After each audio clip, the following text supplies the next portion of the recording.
Hello everyone and welcome back to another video. It's a quick tip video once again, so it won't be too long, but it's a really short and useful tip that again many people seem to keep asking about because it's very useful to know and often it can come down to a preference thing. But that question is, how can you get rid of the grid lines you see on Excel? This could be for many reasons. Like I say, it could be a preference if you're trying to demonstrate or present something in Excel. Obviously it's nice to get rid of the grid lines. Also, if you're trying to get a screenshot or screen clipping of something you've got in Excel, you wouldn't want the grid lines in there, just to make it look a bit tidier. So it's really simple to get rid of grid lines. And if you're not familiar with what a grid line is, simply put, it's these grey lines you can see here, what help identify each individual cell reference. So if I just click here, you can see in B4, you can see either side, it's got a line that shows the perimeter of the column of B, and also it will show obviously the perimeter of the row, so the top, bottom, and the sides. So it's these grey lines that we're going to remove. Very simple thing to do. All you need to do is locate the View tab from Excel.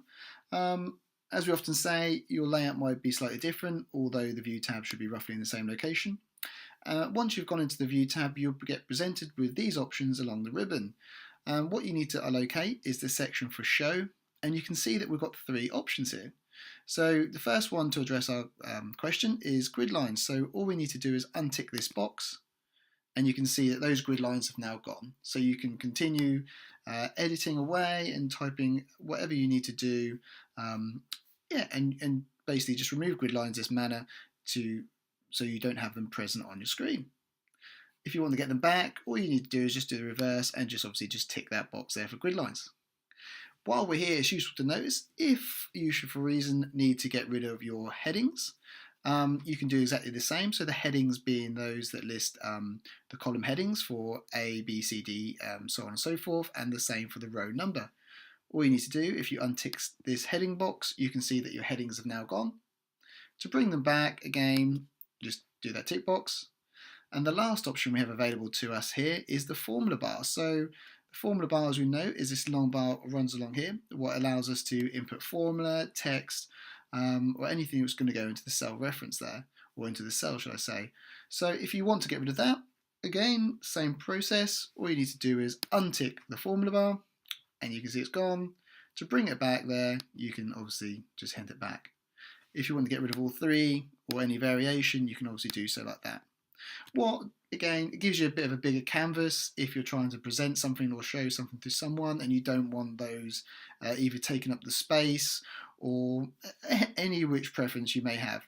But there you go, that answers the question. So should you have previously wondered how you could get rid of grid lines or not even know what grid lines were, we hope that that short tutorial has shown and answered that question for you.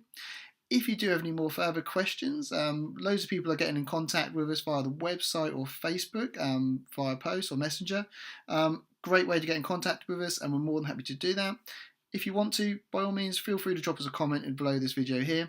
Also, below this video in the description section, you'll see there's links to our website and also our Facebook page, so you've got them for a quick reference.